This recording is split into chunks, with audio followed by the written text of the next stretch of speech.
तो first question ये है कि the points A B C and D are the vertices of. तो हमको ये पता करना है कि ए बी सी और डी जो कोऑर्डिनेट्स गिवन है ये जो है कि फॉलोइंग में किसके कोऑर्डिनेट्स हो सकते हैं? Rectangle, square, rhombus and trapezium. ठीक है, तो रैंडम हमको एक क्वाड्रिलेटरल सपोज कर लेते हैं। A B C and D are the coordinates of the quadrilateral 9, 0, 9, 6, -9, 6 and -9, 0। ठीक है, अच्छा ऑप्शन क्या है? Rectangle, square and rhombus. अच्छा ये तीनों जो है, जो फर्स्ट 3 ऑप्शंस है, ये तीनों के तीनों पैरेललोग्राम है। पैरेललोग्राम इसको बोलते हैं हम लोग। ठीक है, पैरेललोग्राम का ही तो ये स्पेशल फॉर्म है। पैरेललोग्राम क्या होता है? Opposite sides are equal and parallel. कुछ बेसिक प्रॉपर्टी होती है पैरेललोग्राम की कि इसके डायगोनल बाइसेक्ट करते हैं। अगर यही डायगोनल अगर इसके इक्वल बाइसेक्ट तो करेंगे ही करेंगे, चाहे वो रेक्टेंगल हो, स्क्वायर हो और रोम्बस हो। ठीक, अगर जो कि डायगोनल बाइसेक्ट तो करेंगे और साथ ही साथ इक्वल होंगे तो वो रेक्टेंगल हो सकता है और स्क्वायर भी हो सकता है। और अगर डायगोनल अनइक्वल होगा तो रोम्बस होने की पॉसिबिलिटी है। ठीक है, या किसी भी तरह का पैरेललोग्राम हो सकता है। बट रेक्टेंगल और स्क्वायर यही दो ऐसे पैरेललोग्राम है जिसके डायगोनल इक्वल होते हैं। ठीक, तो पहले तो ये हम लोग प्रूव करें कि ये जो है कि पैरेललोग्राम है कि नहीं है। तो सारे पैरेललोग्राम का हमने पहले ही बता चुका है कि सारे पैरेललोग्राम का एक कॉमन जो पॉइंट होता है वो होता है कि the diagonals of a parallelogram bisect to each other. तो यहाँ पर डायगोनल्स क्या है? B D and A C है। ठीक, तो if A B C are the vertices of a parallelogram then diagonal A C and B D bisect to each other. यानी इनका इंटरसेक्शन जो पॉइंट होगा वो मिड पॉइंट होगा ए सी डायगोनल का और बी डी डायगोनल का। तो हम देख लेते हैं कि ये है कि नहीं ऐसा। तो तो ए सी का मिड पॉइंट क्या होगा? ए सी का मिड पॉइंट डायरेक्ट यहाँ से हम फाइंड करते हैं, देखते हैं यहाँ से। तो मिड पॉइंट फार्मूला से x1 + x2/2 y1 + y2/2। तो यहाँ 9 + -9 यानी 9 + -9 डिवाइडेड बाई 2 यानी x का वैल्यू 0 हो जाएगा, y का वैल्यू कितना होगा? 0 + 6/2 यानी 3 हो जाएगा। तो यहाँ से ए और सी के कोऑर्डिनेट के हेल्प से इसका मिड पॉइंट क्या आ गया? 0, 3। इसी तरह से हम लोग बी डी के हेल्प से निकालते हैं, बी एंड डी के कोऑर्डिनेट से। तो क्या होगा? 9 + -9 डिवाइडेड बाई 2 एंड 0 + 6/2। तो यहाँ से हो गया 0 और 3। तो हम देख रहे हैं कि यहाँ से बी डी का मिड पॉइंट जो है कि आपका वही आ रहा है जिसका कोऑर्डिनेट कितना है? 0, 3। ठीक है, तो एक बात तो क्लियर हो गया कि A B C D are the vertices of a parallelogram because its diagonal bisect to each other. ठीक है, बाइसेक्ट कर रहे हैं तो ये कंफर्म हो गया पैरेललोग्राम है। तो रेक्टेंगल, स्क्वायर और रोम्बस कैसे हम लोग प्रूव करें? ठीक, तो स्क्वायर का ये है कि इसके 4 साइड्स इक्वल होते हैं, साथ ही साथ रोम्बस के भी 4 साइड्स इक्वल होते हैं। ठीक है, तो यहाँ पर एक कंडीशन लेके चलते हैं कि इफ हम देखते हैं कि A B equal to B C equal to C D equal to D A अगर है तो यहाँ पर 2 केसेस एराइज होगा। फर्स्ट, ये आपका स्क्वायर भी हो सकता है, ये आपका रोम्बस भी हो सकता है। ठीक है, अच्छा स्क्वायर कब होगा? जब diagonal A C is equal to diagonal B D होगा। ये रोम्बस कब होगा? जब diagonal A C not equal to B D होगा। ठीक, अच्छा यहीं पर ये रेक्टेंगल कब होगा? रेक्टेंगल होने के लिए ये है कि opposite sides are equal and parallel. तो पैरेललोग्राम से तो यहाँ से हम लोग ऑलरेडी प्रूव कर चुके हैं कि आपका पैरेललोग्राम है। तो यहाँ से बस हमको ये दिखाना है कि A B equal to opposite sides are equal, A B equal to D C and A D equal to what? B C. ये देख लेते हैं और साथ ही साथ ये भी देखना है कि इसके डायगोनल्स इक्वल होने चाहिए, यानी ए C equal to B D. तो इससे ही इंप्लाइज होगा कि ये रेक्टेंगल होगा। ठीक है, अगर ये दोनों केस फुलफिल नहीं कर रहा है तो लास्ट वाला ऑप्शन आपका ट्रेपजियम होगा। तो अब आगे क्या अप्रोच होगा कि हम चारों साइड फाइंड करते हैं, the length of four sides. तो ए बी इक्वल टू क्या होगा, डिस्टेंस फार्मूला से निकालते हैं हम लोग, ये फर्स्ट x1 और ये x2। ठीक है, वैसे थोड़ा बहुत अगर आइडिया है, कोऑर्डिनेट ज्योमेट्री में बहुत अच्छी पकड़ है, तो हम लोग इसको डिस्टेंस फार्मूला का यूज किए बिना भी हम लोग निकाल सकते हैं। चलिए आगे हम अभी तरीका बताएंगे इसका, पहले डिस्टेंस फार्मूला का यूज कर लीजिए।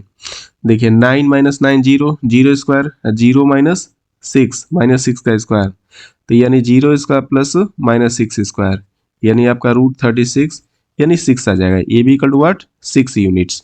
इसी तरह से हम देखते हैं B C equal to what, तो बी सी इक्वल टू हो जाएगा यहाँ पर 9 माइनस 9, 9 माइनस माइनस 9 यानी 18 स्क्वायर हो जाएगा, और यहाँ से क्या होगा 6 माइनस 6 यानी जीरो स्क्वायर, यानी आपका निकल कर ये 18 यूनिट आ जाएगा, ये 6 यूनिट और ये आपका 18 यूनिट। इसी तरह से हम सी डी की बात करते हैं, सी डी इक्वल टू वाट, तो माइनस 9 माइनस करते हैं तो ये सेम है, जीरो स्क्वायर हो जाएगा, यहाँ पर आपका 6 स्क्वायर हो जाएगा, तो निकल कर आपका 6 स्क्वायर यानी 6 यूनिट हो जाएगा। इसी तरह से हम देखते हैं A D, A D equal to what, 9 minus minus 9 यानी 18 हो जाएगा यहाँ से।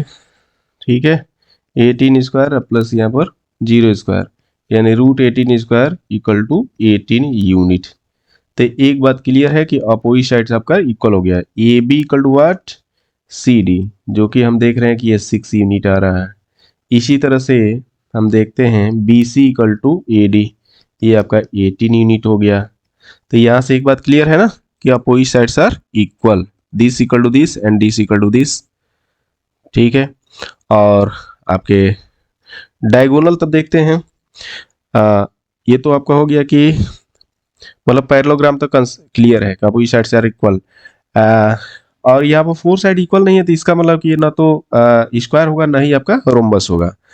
रेक्टेंगल को क्लियर करना है, कंफर्म करना है, तो हमको डायगोनल को भी इक्वल शो करना पड़ेगा। तो यहाँ से निकालते हैं A C, A C equal to what, 9 minus minus 9 यानी 18 स्क्वायर, और यहाँ से 0 माइनस 6 यानी माइनस 6 स्क्वायर, तो कितना हो जाएगा 18 स्क्वायर प्लस 6 स्क्वायर, यहाँ से निकल जाएगा 6 रूट कितना 3 स्क्वायर 9 प्लस 1 यानी 6 रूट 10 हो जाएगा यहाँ से।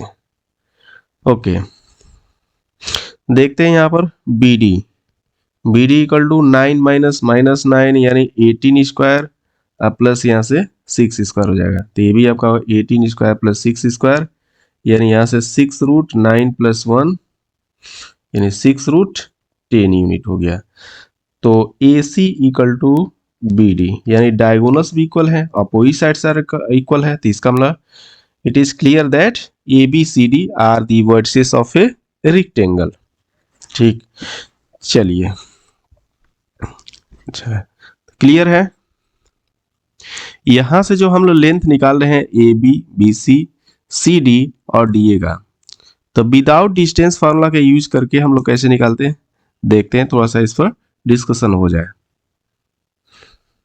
हाँ, यहाँ से एक कॉन्सेप्ट हम लोग पढ़ते हैं कि डिस्टेंस कैसे हम लोग फाइंड करते हैं, ये स्पेशल फॉर्म में जो कोऑर्डिनेट इसमें है, इसमें देखते हैं कि ए और बी में क्या कॉमन है, जो पॉइंट है इसके कोऑर्डिनेट में। अब सी सा वैल्यू सेम है, यानी एक्स वैल्यू सेम है, कांस्टेंट है, तो यानी ए बी को जो मिलाने वाली लाइन होगी वो पैरेलल टू वाई एक्सिस होगी। देख लेते हैं, जैसे मान लीजिए कि यहाँ पर है 9,0, 9,0 समथिंग 9 यहाँ पर होगा, 0 यहाँ पर हो गया, 9,6, 9,6 कहीं यहाँ पर होगा, तो ऐसे मिला देते हैं।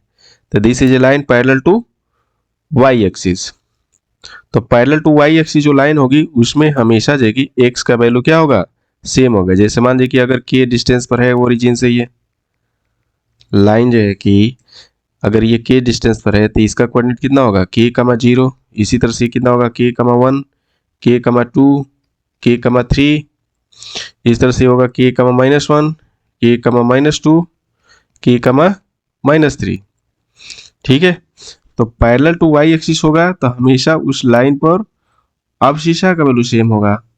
अब इस केस में जब डिस्टेंस निकाला है किसी भी दो पॉइंट के बीच में, तो ऑर्डिनेट का हम लोग क्या करते हैं, डिफरेंस ले लेते हैं। तो यहाँ पर ऑर्डिनेट वैल्यू क्या होगा, देखिए ये तो आपका क्लियर है कि इसका अब्सिशा वैल्यू सेम है, यानी the line joining A and B is parallel to Y axis, parallel to Y axis होगा। तो यहाँ पर ऑर्डिनेट का जो डिफरेंस होगा वही डिस्टेंस हो जाएगा यहाँ से, तो ये 6 यूनिट हो जाएगा यहाँ से। ठीक है, देखिए ये 0 है, कहीं 6 इधर होगा तो हो गया 6। इसी तरह से मान लीजिए कि ये अब पॉइंट है, ये पॉइंट है, तो डिफरेंस कितने का, 1 का, तो 1 यूनिट डिस्टेंस होगा इसके बीच। इसी तरह से यहाँ देख लेते हैं, तो यहाँ पर भी अब्सिशा वैल्यू सेम है, ऑर्डिनेट का डिफरेंस कितना 6 है, तो ये भी 6 यूनिट डिस्टेंस हो जाएगी। और इस केस में बीसी के केस में देखते हैं कि यहाँ पर ऑर्डिनेट वैल्यू सेम है। ऑर्डिनेट वैल्यू जब सेम होता है तो वो line parallel to X axis होती है। देख लेते हैं यहाँ पर, जैसे मान लीजिए this is a line parallel to X axis, तो यहाँ पर अगर एबव है एक्स एक्सिस के यूनिट, तो इसका कोऑर्डिनेट क्या होगा, 0 0 कामा के होगा, 0 कामा हाँ 1 कामा के होगा, कितना होगा 2 कामा के होगा, एंड सो ऑन, इस तरह से बढ़ता जाएगा, -1 कामा के।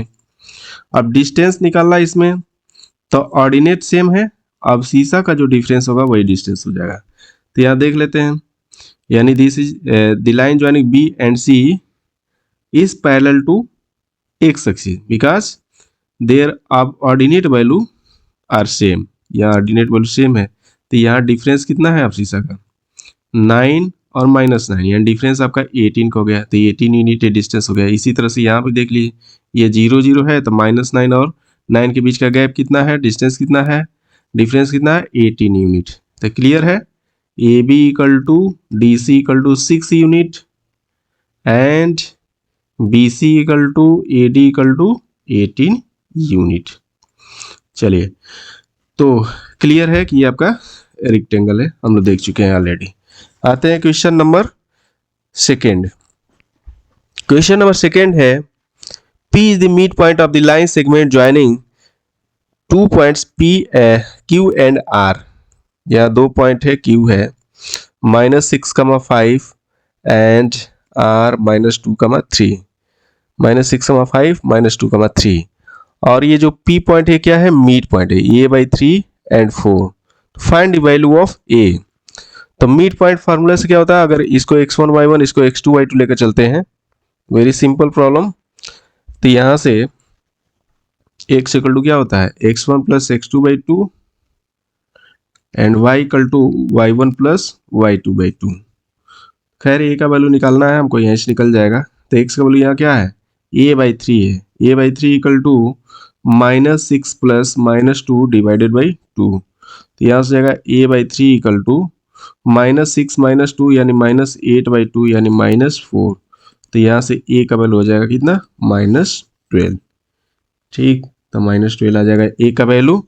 Question number 3, if the end points of a diameter of a circle are a and b। तो यहाँ पर कोई डायमीटर है ए बी, हम सपोज कर लेते हैं यहाँ पर। तो यहाँ से -2,3 गिवन है, 4,-5। तो find the coordinate of the centre. तो सेंटर क्या होता है, अच्छा डायमीटर है तो डायमीटर तो हमेशा सेंटर से पास करेगा। सेंटर ओ सपोज कर लेते हैं, इसका कोऑर्डिनेट x, y, ये पहला पॉइंट है x1 y1 और ये आपका सेकेंड पॉइंट x2 y2। ठीक है, तो डायमीटर सेंटर से पास करेगा। सेंटर डायमीटर क्या करता है, 2 इक्वल पार्ट में डिवाइड करता है, यानी सेंटर जो है कि ऑल डायमीटर्स के मिड पॉइंट होते हैं। ठीक है, तो since centre is the mid point of any diameter, यानी डायमीटर ए बी, तो यहाँ से मिड पॉइंट फार्मूला से क्या होगा, मिड पॉइंट फार्मूला से होगा x equal to x1 plus x2/2 and y equal to y1 plus y2/2। तो यहाँ देखते हैं हम लोग, यहाँ पर x इक्वल टू हो जाएगा -2 प्लस 4 डिवाइडेड बाई 2, और यहाँ से y की वैल्यू कितना होगा, 3 plus -5/2।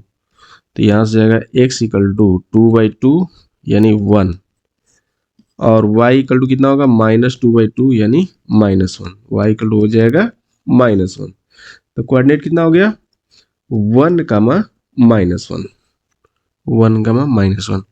Question number 4, question number 4 है if one end of A diameter of a circle is, पहले डायमीटर हम लोग ड्रॉ कर लेते हैं जिसके वन एंड का कोऑर्डिनेट है 2,3 एंड सेंटर का कोऑर्डिनेट है कितना -2,5, then find the other end, coordinate of the other end. 20 को सपोज कर लेते हैं। अच्छा, इसको x1 y1 पॉइंट सपोज कर लिया जाए, जो अदर एंड है उसको x2 y2 है, ये मिड पॉइंट है xy, ठीक है। सेंटर क्या होता है, डायमीटर के इन पॉइंट्स को का मिड पॉइंट होता है। ओके, तो भाई midpoint formula x equal to x1 plus x2/2 and y equal to y1 plus y2/2। तो यहां से हो जाएगा x यानी -2, 2 प्लस x2 की वैल्यू फाइंड करनी है। यहाँ से हम लोग सॉल्व करके x2 की वैल्यू निकालेंगे। इसी तरह से y की बात करते हैं यहाँ पर, हाँ ऑर्डिनेट की बात करते हैं, तो 5 equal to watt 3 plus y2/2, इसको सॉल्व करते हैं। -4 इक्वल टू 2 प्लस x2, यहाँ से 10 equal to 3 plus x2 y2, तो यहाँ से x2 इक्वल टू हो जाएगा -6 एंड y2 इक्वल टू 7। तो कोऑर्डिनेट ऑफ b यानी अदर एंड हो जाएगा -6,7, -6,7, ये फर्स्ट ऑप्शन। आते हैं क्वेश्चन नंबर 5 पर।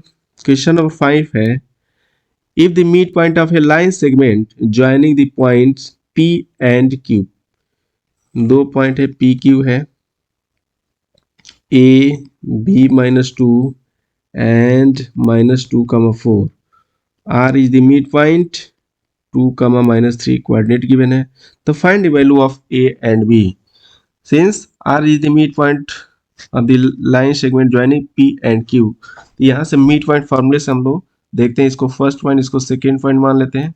ये mid point formula mid point है, तो यहाँ से x इक्वल टू कितना हो जाएगा x1 प्लस x2/2, इसी तरह से y equal to y1 plus y2/2, यहाँ वैल्यू रखकर सॉल्व करते हैं तो हो जाएगा 2 equal to a plus x2 यानी -2 डिवाइडेड बाई 2। तो यहाँ से सॉल्व करके पहले हम लोग a का वैल्यू फाइंड करते हैं, तो 4 इक्वल टू a -2 यानी a इक्वल टू 6 हो जाएगा यहाँ से। इसी तरह से -3 equal to b -2 plus 4 divided by 2, solve करते हैं यहाँ पर। -6 equal to b plus 2, this imply that b equal to -8, तो a equal to 6, b equal to -8, a equal to 6, b equal to -8, तो C option is correct option. Next question है 6। Next question 6 है the point which lies on the perpendicular bisector of the line segment joining these two points B and C। देख लेते हैं B point कहां पर है, -2, -5 यानी थर्ड क्वाड्रेंट में। A पॉइंट है -2, -5। इसी तरह से B पॉइंट है 2,5, 2,5 का यहाँ 5 होगा, ये आपका है 2,5, ठीक है। इन्हीं को ज्वाइन करने वाली लाइन, पहले इसको ज्वाइन कर लेते हैं लाइन को, ठीक, ज्वाइन कर लिया। बोला कि the point which lies on the perpendicular bisector, तो AB का परपेंडिकुलर बाइसेक्टर, तो परपेंडिकुलर बाइसेक्टर पहले तो एक बाइसेक्ट करने वाली लाइन होगी और AB पर परपेंडिकुलर होगी, यानी AB के मिड पॉइंट से वो लाइन जाएगी जो परपेंडिकुलर बाइसेक्टर होगा। तो AB का मिड पॉइंट क्या होगा, mid point of line segment A and B। वैसे क्लियर है, पॉइंट देखने में बिल्कुल क्लियर है कि 2,5 है या -2,5 है। इसका मतलब A और B एक दूसरे का क्या है, मिरर इमेज है अबाउट ओरिजिन, ओरिजिन के अबाउट ये रिफ्लेक्शन है, A का B पर या B का बोले तो A पर, ठीक है। यानी ओरिजिन क्लियर है कि ये मिड पॉइंट ही होगा। फिर भी हम लोग निकाल लेते हैं mid point of the line segment joining A and B। तो यहाँ से जाएगा -2 + 2/2 एंड -5 + 5/2, 2, तो क्या निकल कर आ गया 0,0। तो 0,0 जो होगा यानी ओरिजिन होगा, ये मिड पॉइंट होगा ए बी का। अब इसी के परपेंडिकुलर जो लाइन जाएगी ये परपेंडिकुलर बाइसेक्टर कहलाएगा। ठीक है, अब बोला कि इस परपेंडिकुलर बाइसेक्टर, इसका नाम रख दो सी डी मान लो। तो C D is the perpendicular bisector of line segment A and B, line segment A B. तो अब इस सीडी पर तो बहुत सारे पॉइंट होंगे, इनफाइनाइट पॉइंट होंगे, ए नंबर ऑफ पॉइंट होंगे, लेकिन हमको जो ऑप्शन है इसी में से फाइंड करना है कि वो पॉइंट कौन सा होगा, ए बी सी और डी में से कौन सा होगा। तो देख लेते हैं हम लोग। देखिए पहले देख लेते हैं कि ये पॉइंट इस पर लाई कर, कौन सा इस पर लाई कर रहा है, बिना सोल्यूशन के हम लोग देख लेते हैं। तो 0,0 तो क्लियर है कि सी डी पर आपका लाई करता है। 0,2 अब यहाँ पर ओरिजिन के एक्सेप्ट, तो अगर देखते हैं कोई भी यहाँ पर जो 3 अदर पॉइंट्स हैं इस पर तो लाई नहीं करेगा। 0,2 कहाँ होगा, ये तो एक्सिस पर पॉइंट है, ये जो है कि वाई एक्सिस पर है, ये एक्स एक्सिस पर है, ये भी आपका एक्स एक्सिस पर पॉइंट है। जबकि एक्स एक्सिस पर ये परपेंडिकुलर बाइसेक्टर सिर्फ ओरिजिन पर कट कर रहा है, यानी ये 2 3 जो है कि ऑप्शन तो होगा नहीं, यानी आपका क्या हो जाएगा, ये वाला ही ऑप्शन होगा, first option. First option is the correct option. This point is light on the perpendicular bisector of line segment AB। Clear है। आते हैं क्वेश्चन नंबर 7 पर। क्वेश्चन नंबर 7, क्वेश्चन नंबर 7 क्या है, the coordinates of the point which is equidistant from the three vertices of a triangle AOB shown in the adjoining figure are, यानी AOB एक triangle है, यहाँ पर एक पॉइंट का कोऑर्डिनेट बताना है जो कि 3 वर्टिसेस से इक्विडिस्टेंस पर हो।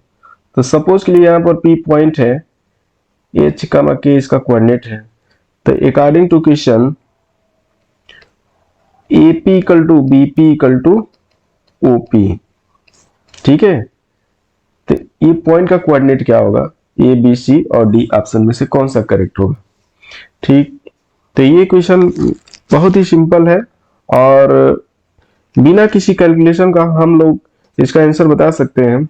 अगर हमको किसी ट्रायंगल के कितने जो सेंटर होते हैं उसके बारे में अगर जानकारी हो तो, यानी किसी ट्रायंगल में कितने सेंटर्स होते हैं, कितने टाइप के सेंटर्स होते हैं, तो थोड़ा सा ब्रीफली स्टडी कर लेते हैं। द वेरियस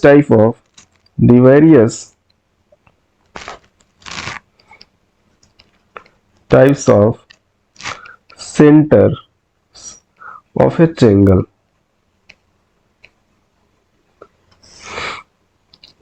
तो मैक्सिमम बच्चों की जानकारी होगी, फिर भी देख लेते हैं। बताइए कौन कौन से सेंटर मालूम है आप लोगों को। पहला देखते हैं centroid, second circumcentre, third incentre, fourth orthocentre, fifth excentre. क्या होता है centroid, it is the intersection point of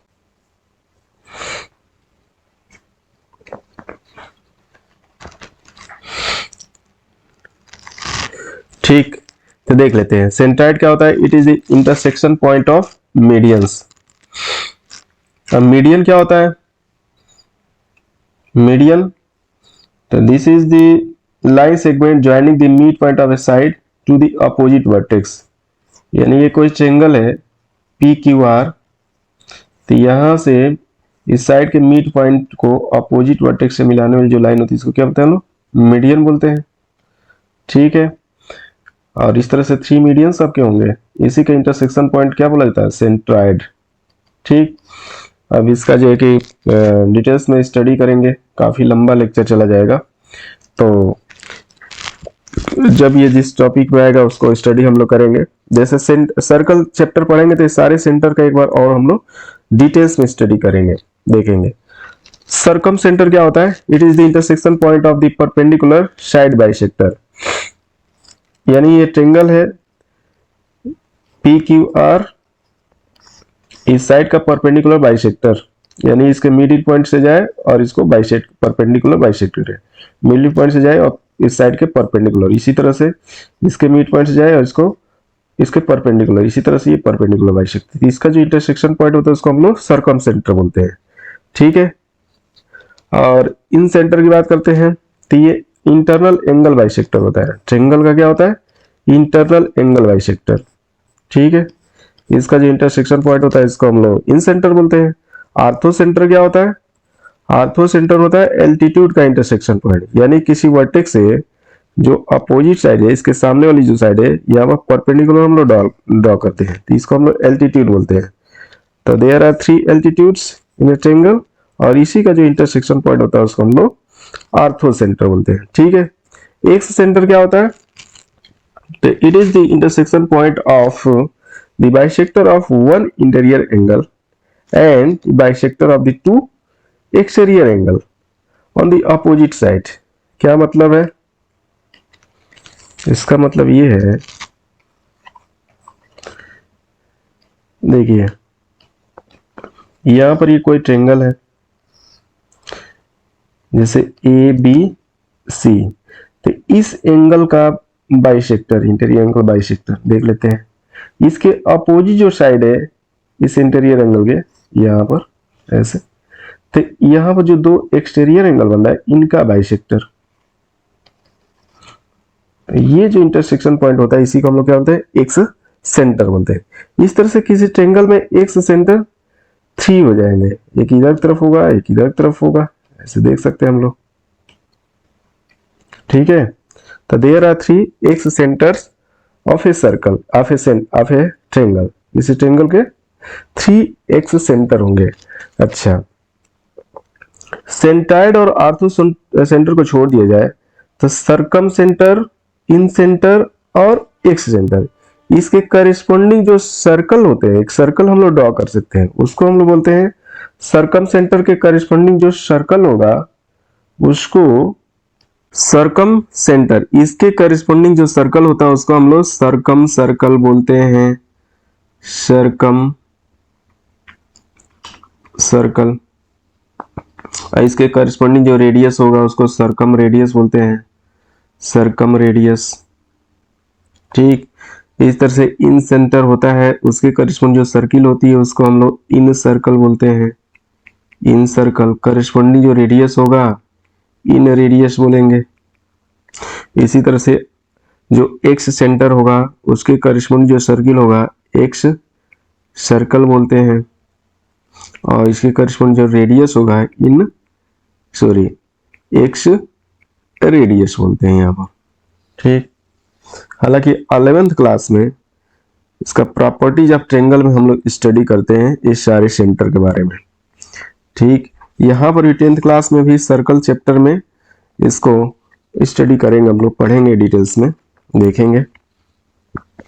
चलिए, तो मेन यहाँ पर जाएगी हम सर्कम सेंटर और इसकी करिस्पॉन्डिंग जो सर्कल है इसके बारे में देख लेते हैं, उसी पर बेस्ड ये प्रॉब्लम है।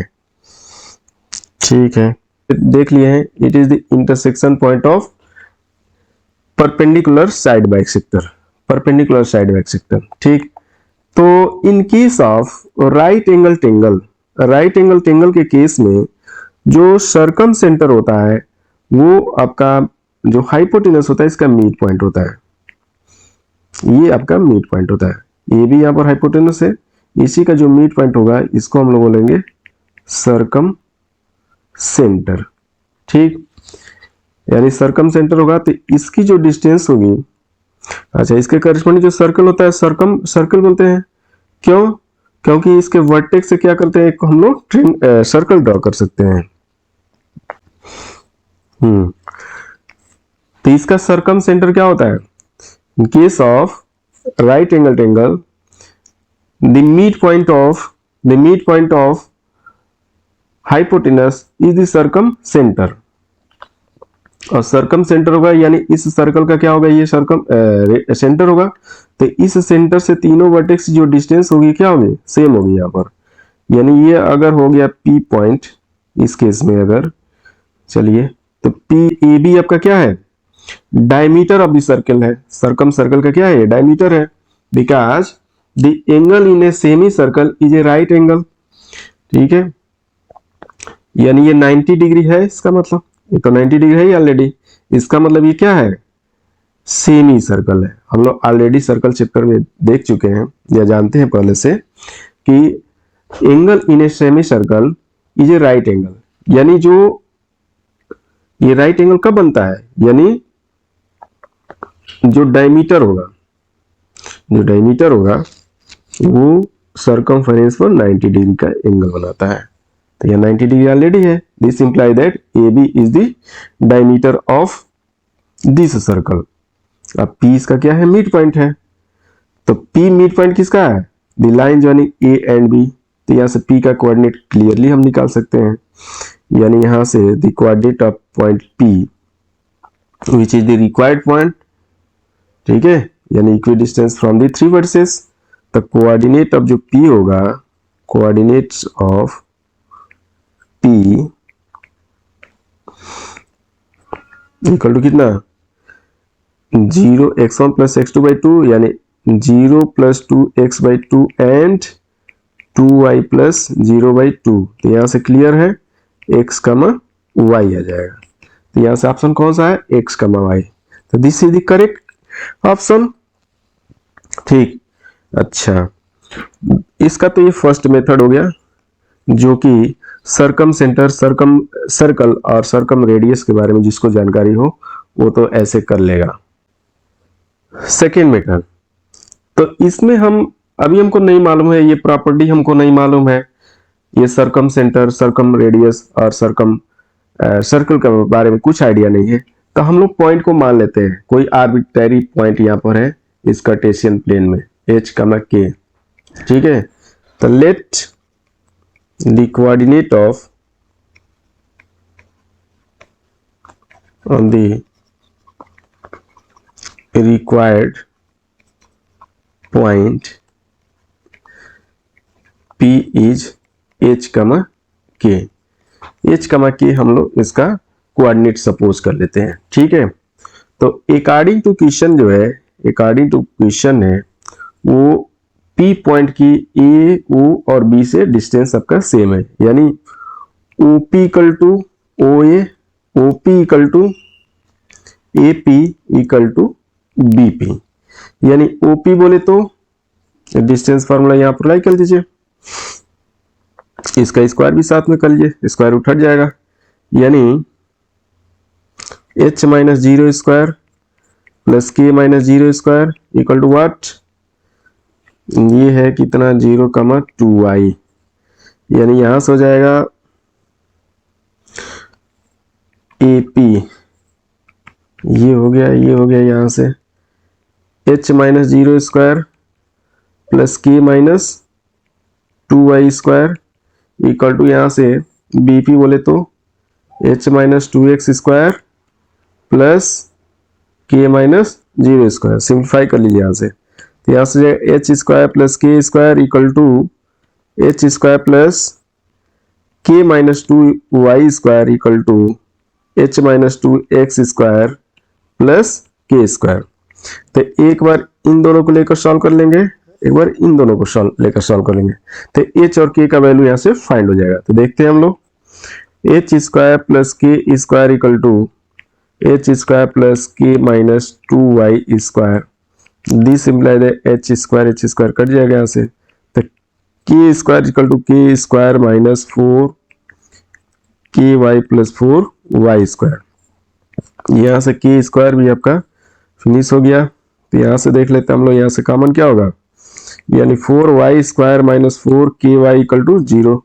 This imply that 4y y minus k equal to 0।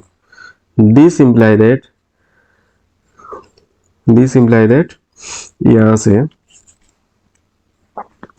y equal to 0 होगा, चाहे y इक्वल टू k होगा। वैसे y इक्वल टू 0, यानी k की बात करते हैं, k का हमको निकालना वैल्यू, तो k equal to what, k equal to y। ठीक, यानी हम पॉइंट जो मान के चले h का k, तो k का वैल्यू y हो गया।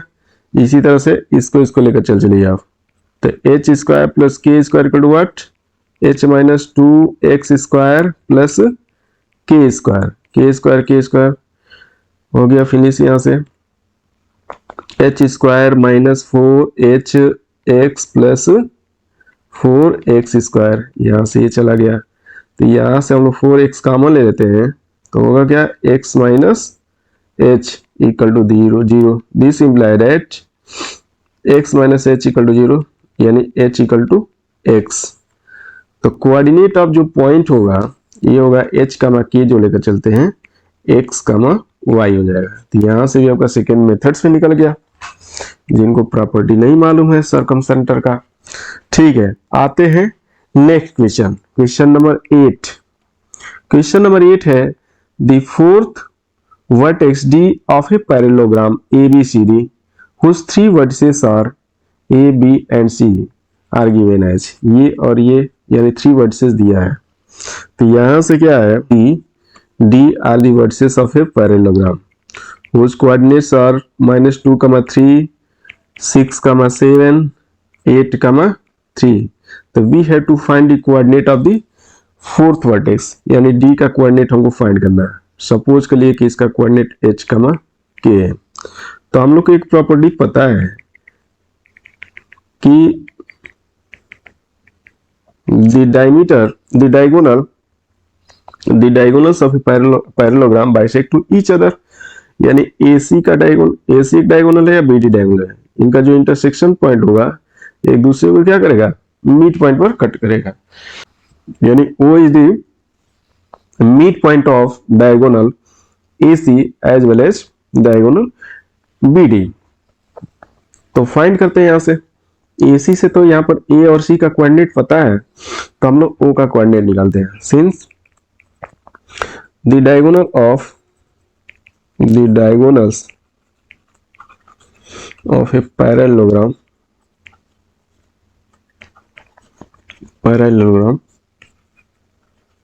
bisect each other, ठीक है। तो यहां पर O क्या आपका intersection point of here, O is the intersection point of diagonals AC and BD। Therefore यानी ये मिड पॉइंट है, since O is the mid point of AC, तो AC से A और C के कोऑर्डिनेट कैंसिल से O का कोऑर्डिनेट क्या होगा, coordinate of O equal to A और C कैंसिल से क्या होगा, -2 + 8/2, 3 + 3/2, यहां से हो गया AC से, और BD के मिड पॉइंट से क्या होगा, B और D के कोऑर्डिनेट से H + 6/2 और K + 7/2, बस ये सेम थिंग है, इन दोनों को कंपेयर कर दीजिए यहाँ से। तो यहाँ से हम देखते हैं -2, यानी यहाँ से हो जाएगा 6/2 इक्वल टू H + 6/2, तो यहाँ से H इक्वल टू व्हाट, 0। इसको लेकर चलते हैं, 6/2 इक्वल टू K + 7/2, तो यहाँ से 6 equal to K + 7, this imply that K equal to -1। तो कोऑर्डिनेट ऑफ फोर्थ वर्टेक्स कितना होगा, 0, -7, 0, -7, 0, -7 है, 0, -1 है, सॉरी -1 है, 0,